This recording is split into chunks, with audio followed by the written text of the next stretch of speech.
Okay. All right. I am once again making another video. We're going to go over aphid resistance to IRAC4A materials in hemp and or cannabis. Oh yeah, my name is Spencer Bray. All right. First off, what kind of question is that? That's a fair question that you're asking me. Aphids are insects that feed on plants. Aphids feed on cannabis. Cannabis growers get aphids. I am a crop advisor in California. I see 3 aphid species in hemp and or cannabis. IRAC Class 4A pesticides kill aphids. A worldwide popular IRAC4A pesticide is imidacloprid. Good news is Department of Cannabis Control tests for imidacloprid. What species am I seeing? I'm seeing cannabis aphid. Phorodon cannabis is its name. I see rice root aphid. I don't know how to say it. I said it in the last one. And then, believe it or not, some people don't believe this. I've seen it. A couple of people that work with me have seen it too. Green peach aphids in cannabis. They're typically going to look from the naked eye. With your naked eye, no magnification, looks very similar to cannabis aphid. With a microscope, completely different aphid. If you are experiencing aphid pressure in your cannabis grows, you need to go on Google. You need to Google aphid identification guides, and you need to look at how to identify aphids and what makes them different.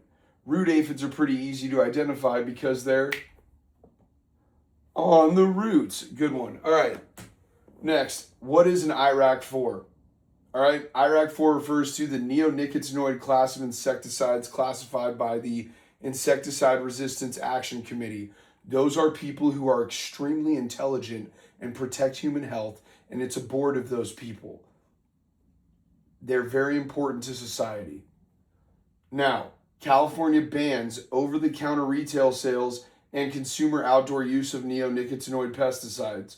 Under AB 363, non-agriculture neonics are strictly restricted to state-certified pest control professionals. Highlighted the important part, I did it, while consumer use in backyard fruit and vegetable gardens remains legal. Purchasing and applying these chemicals requires a specialized commercial license, except if you're going to a local hardware store or grocery store or places like that. Okay? You can go into normal stores, I'm not going to say store names, and buy these materials.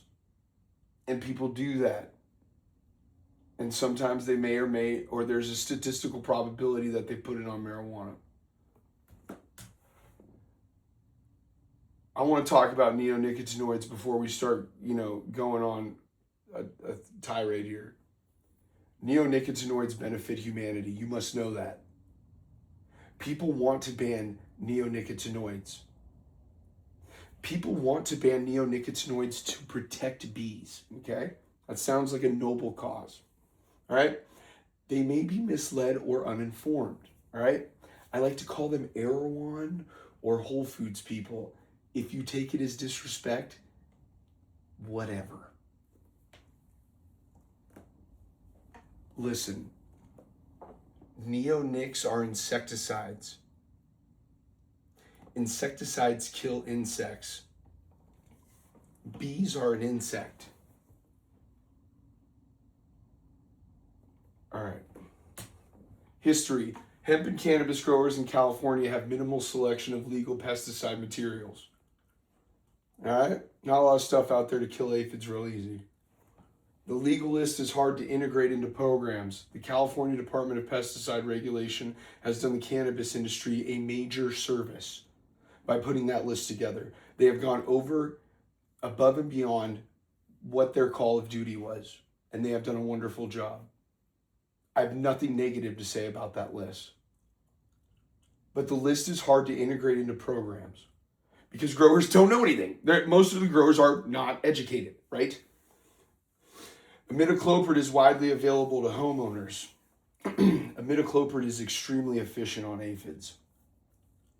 All aphids in this presentation are controlled by neonicotinoids. Conclusion. Most likely aphid resistance to IRAC4 materials in hemp or cannabis. This is an unstudied crop group, okay? My suggestion is a collection or submittal program for cannabis growers.